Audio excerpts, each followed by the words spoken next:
Hello and welcome to the People Stack. I'm your host, and today we're tackling a question that, honestly, it probably gives a lot of Indian startup founders and HR folks some sleepless nights.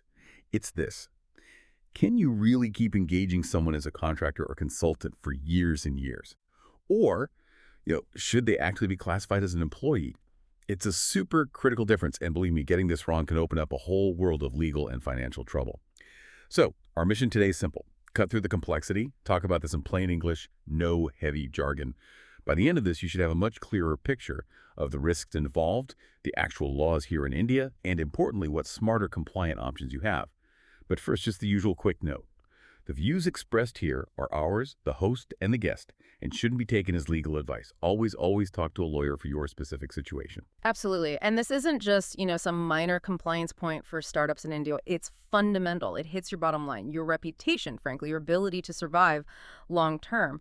Misclassifying people isn't just about dodging a potential fine. It's about building a solid, sustainable business. If you overlook this, well, it's like building on shaky ground. That's a great way to put it, shaky ground. Okay, So let's dig in.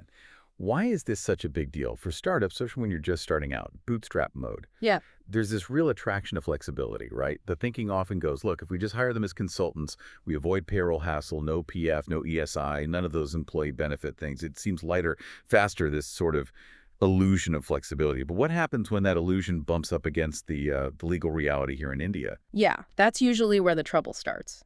Because in India, it's really crucial to grasp this.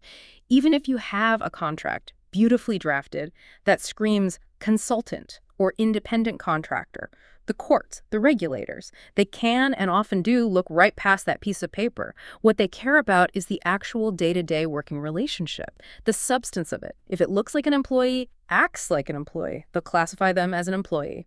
And the fallout, it's serious. We're talking potentially huge back payments, penalties, compliance nightmares that can just completely stop your growth in its tracks. Substance over form, always. Okay, so the label isn't magic armor. Got it. To make this clear, maybe we should talk about the different ways companies actually engage people. There are specific categories, right? Buckets people fall into. Yes, exactly. Thinking in terms of categories helps bring clarity. Broadly speaking, you can think of 4 main ways you might engage someone. Understanding these is sort of your first line of defense. First up, the independent consultant. This is someone who is genuinely self-employed. Think of them running their own show. They probably have multiple clients. They send you invoices for their services. And crucially, they decide how they do the work. They manage their own time, their methods. Okay, like a true freelancer or a small agency. Precisely. Second, you have contract labor. Now, this is different. You don't hire them directly.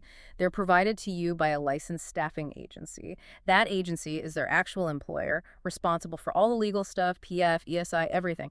This is governed very strictly by the Contract Labor Act. Right, so the agency handles the compliance headache there. Correct. Third category, the fixed-term employee. This person is on your payroll. They get most employee benefits. But the key difference is their employment is for a specific predefined period, maybe 6 months, a year, for a particular project. It's a fully compliant model, becoming quite common. Okay, an employee, but with an end date. Exactly. And finally, the regular employee. Yeah. You're a classic permanent hire. On the payroll, full benefits, Social Security, all the legal protections, standard employment. Now, the biggest pitfall, where most startups get tripped up, it's when they label someone an independent consultant. But in day-to-day reality, they treat them exactly like a regular employee. That's the danger zone. That's where the lines get blurred and the risk just shoots up. That blurring of the lines, the label versus the reality, that seems to be the absolute crux of it. So how do the Indian laws actually view these differences? You mentioned it's not just one law, but like a whole network of rules, multiple regulators keeping an eye on things. You're spot on. It's definitely not just one piece of legislation. It's more like a web. Let's try to untangle a few key ones. First, there's the Industrial Disputes Act. This is a big one. It defines who a workman is, their term for an employee, essentially, and gives them significant protections, especially around termination. It can make letting someone go very complicated, regardless of contract wording. Okay, so that affects firing decisions heavily. Heavily.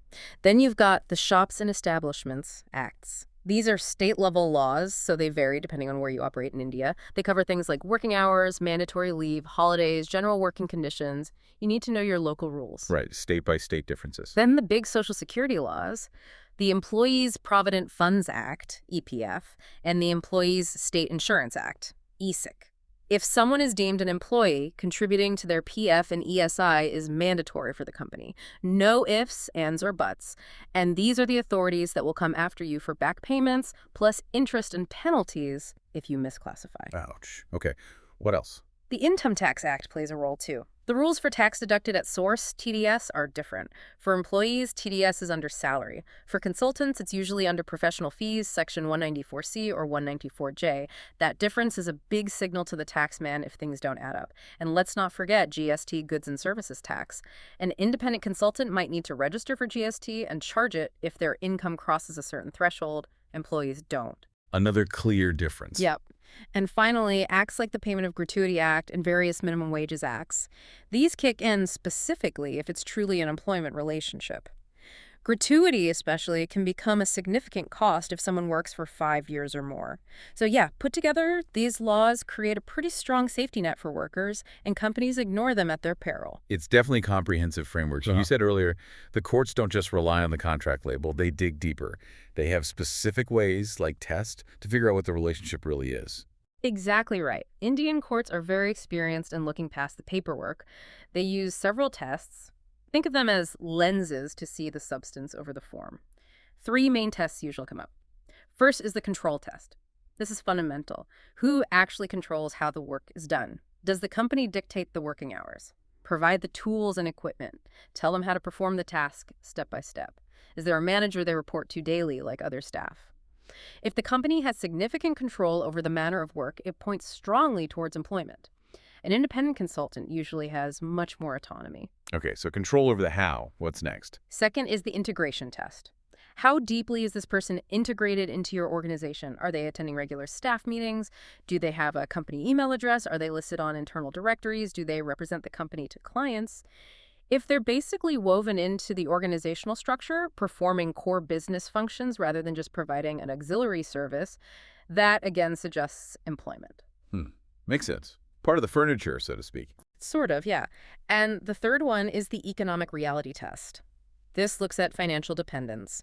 Does this person work exclusively for your company? Do they rely solely on you for their income? Do they have the freedom to take on work from other clients, or are they effectively tied to you? If they're economically dependent on your company, it strengthens the argument that they're an employee needing the protections that come with that status. So control, integration, and economic dependence. Those are the big 3. Let me give you a quick example. Imagine you hire a software developer consultant, but they have to come to your office 9 to 6 every day, use your laptop, report to your tech lead, attend all team stand-ups, and they only work on your projects, no other clients. Even if their contract says consultant, any court looking at that setup using these tests would almost certainly say, nope, this person is an employee. The day-to-day reality trumps the label. That paints a very clear picture. So getting it wrong isn't just a legal issue. It hits the finances hard. Can you unpack the tax and GST implications a bit more? What's the direct monetary impact? Oh, the financial hit can be substantial. The tax authorities, in particular, are very interested in this because the money flow is different. For employees, you deduct TDS based on their salary slab, considering their investments, deductions, the whole calculation. Plus, crucially, the employer must pay its share of PF and ESI contributions. Right. The employer contributions are key. Absolutely. Now, for consultants, TDS is usually deducted at a flat rate under specific sections like 194C for contractual work or 194J for professional technical fees. It's simpler. And critically, the company doesn't pay any PF or ESI for them.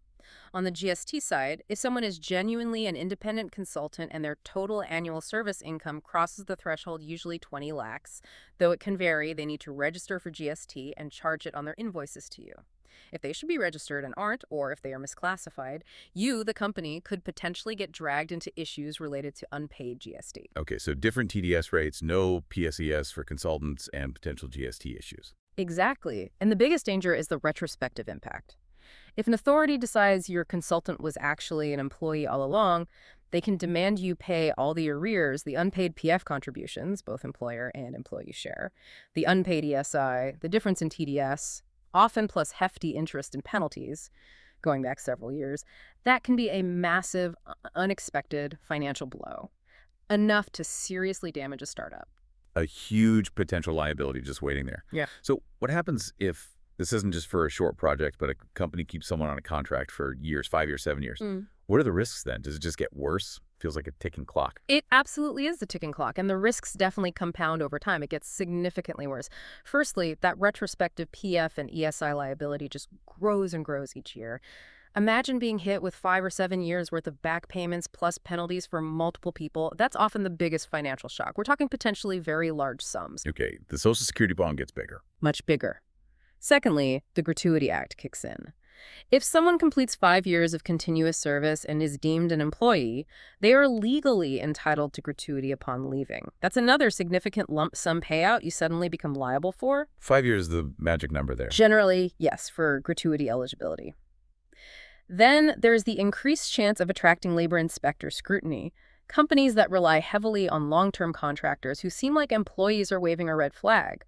Audits and investigations become more likely. They are time-consuming, stressful, and can lead to costly settlements or orders. And don't underestimate the reputational harm. During due diligence for funding rounds or M&A, discovering a significant misclassification issue is a major red flag for investors or acquirers. They see hidden liabilities and potential legal battles. It can definitely impact valuation, derail deals, or scare off investment. Right, investors hate hidden skeletons. Exactly. So the takeaway is clear. The potential cost of getting it wrong over the long-term financial, legal, reputational far, far outweighs the perceived savings or flexibility up front. Doing it right from the start is almost always cheaper in the long run. Okay, that's a stark warning. But sometimes, companies do have genuine needs for short-term expertise or project-based work with independent folks. If you are legitimately using independent consultants, what are the best practices to make sure you maintain that clear line and minimize these risks? That's a great question. If the engagement is genuinely independent, you need to be disciplined about maintaining that separation in practice. First, documentation matters. Use a clear service agreement or consultancy agreement, not an offer letter.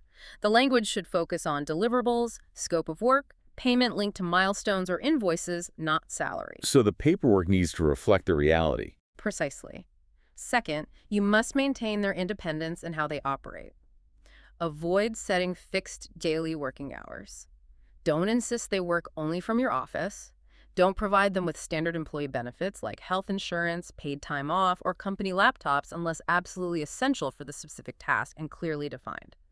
They should ideally use their own tools and manage their own schedule to achieve the agreed outcome. Less control, more autonomy. Exactly. Third, the payment mechanism. Pay against invoices they submit, not through your regular monthly payroll system. This reinforces the business-to-business nature of the relationship. And fourth, critically, allow flexibility for other clients. Don't insist on exclusivity. If you demand they only work for you, it severely weakens the argument that they're independent. It points straight back to that economic dependency test. Right, exclusivity is a big red flag. A huge one. The core idea is consistency. Every interaction, every process should consistently reinforce their status as an independent service provider, not an employee in disguise. Don't blur those lines. That's really clear, actionable advice. But let's flip it. What if the reality is you need someone pretty much full-time? They're deeply involved in your team. It really feels like a core role. Instead of trying to awkwardly force them into a consultant box, what are the safer, compliant alternatives you mentioned earlier? Right. If the need is genuinely ongoing and integrated, trying to disguise it as consultancy is just asking for trouble. There are much better, fully compliant ways to handle it. We touched on fixed-term employment earlier. This is a great option. Hire them as an employee, provide the benefits, but for a defined period, say 1 year, renewable if needed. It's transparent, compliant, and acknowledges the employee-like nature of the work for that duration. Okay, fixed-term contract. What else? You could consider part-time employment if the role doesn't require 40 hours a week, but you still need consistent contribution and integration. Hiring them as a part-time employee is perfectly legitimate. They're still an employee, just with reduced hours and potentially prorated benefits. Makes sense for roles that aren't full capacity. Another very robust option, especially for highly skilled professionals, is B2B contracts. Engage their registered business entity like their own private limited company or LLP, not the individual directly. This creates a clear business-to-business transaction, significantly strengthening the independence argument. Your contract is with their company, not them personally. Contracting with their firm, not the person. Exactly. And finally, there's the contract to hire model. You might engage someone as a consultant for a short, defined trial period, say 3 to 6 months, with a clear, written understanding that if things work out, they will transition to full-time employment. This allows for mutual assessment but sets a clear path towards compliance if the role becomes permanent. So fixed term, part-time B2B, or contract to hire. Yes, these options dramatically reduce your misclassification risk because they align the legal structure with the actual working reality, keeping regulators much happier. That's a really useful toolkit of compliant options. Now, does this whole issue play out differently depending on the industry? You hinted at that earlier. It definitely can. While the laws are the same, the focus and common practices differ. For example, IT and professional services are often under a microscope. Why? Because using consultants who function like employees is, frankly, quite common. So regulators and tax authorities are particularly watchful in this sector. Okay, so IT needs to be extra careful. Generally, yes. In manufacturing, the dynamic is often different. You see a lot more use of contract labor supplied by agencies, governed by that specific act we mentioned. The issues there might be more about agency compliance than individual misclassification. And then there's the whole gig economy platform space. Think ride sharing, food delivery. This is still a very gray area legally, not just in India, but globally. Are the drivers delivery partners independent contractors or employees? There's ongoing litigation, evolving regulations.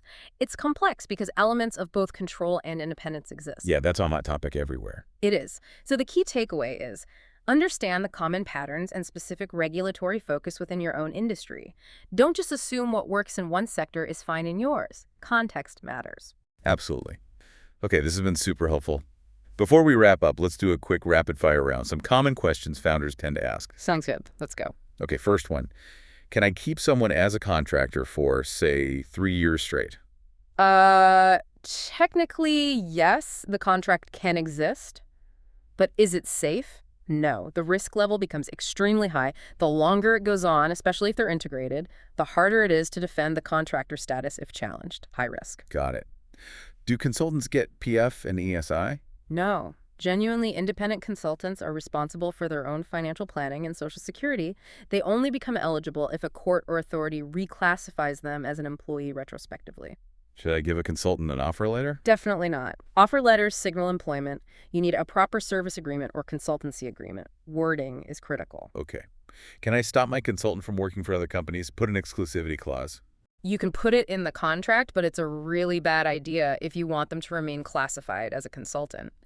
Exclusivity screams economic dependence and employee-like control. It massively increases your risk. Avoid it if possible. Right. What if the person works full-time hours, is totally integrated, but they want to be a consultant, maybe for their own tax reasons? Yeah, that happens. But unfortunately, their preference doesn't override the legal tests. The courts look at the reality of the situation, the control, the integration, the economic dependence. If it walks and talks like employment, they'll likely rule it's employment, regardless of what the individual wanted or agreed to on paper. The substance rules. Wow, even if the person prefers it. Okay, those are really crucial points. So for everyone listening now, maybe feeling a bit concerned about their current setup, what's a practical action checklist? What steps can they take right now? Okay, definitely be proactive. Here's a simple checklist. Immediately, do an internal review. Look at all your current contractor agreements. Assess how these individuals actually work day to day. How integrated are they? Who controls their work? Identify the high-risk ones now. Step 1, audit existing arrangements. Yes. Quarterly. Make this a regular check. Review the agreements again. Check payment methods. Are you paying invoices properly? Are any employee benefits accidentally creeping in?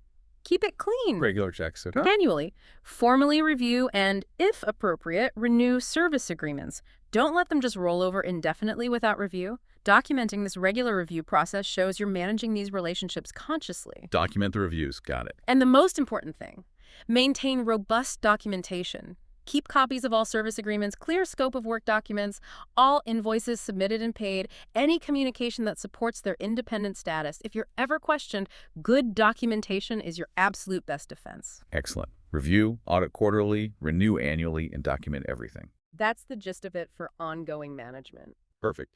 Okay, as we wrap up this discussion on the people stack, what's the main takeaway? The bottom line for everyone listening, I think it's become crystal clear, hasn't it? In India, what you call someone in a contract consultant, freelancer, whatever it matters, far less than in the actual reality of how they work with you. If you have a need for someone long-term, full-time, deeply integrated, it's almost always going to be safer, more compliant, and honestly, more cost-effective in the long run to just hire them as an employee, maybe fixed term, maybe part-time, but as an employee. Reserve those contractor agreements for people who are genuinely running their own independent business, managing their own work, and likely serving other clients too. And remember, being proactive with compliance. It's not just about avoiding trouble. It's cheaper than dealing with lawsuits, penalties, and the hit to your reputation later on. For you, the person building or managing a team, this goes beyond just rules. It's about building a foundation of trust, fairness, and growing your company responsibly, without those hidden legal landmines waiting to explode. And of course, is streamlining your HR processes, especially the paperwork side, is something you're looking into. Platforms like www.offrd.cadco can definitely help manage documentation and onboarding. So here's a final thought to chew on. Forget the legal side for a second.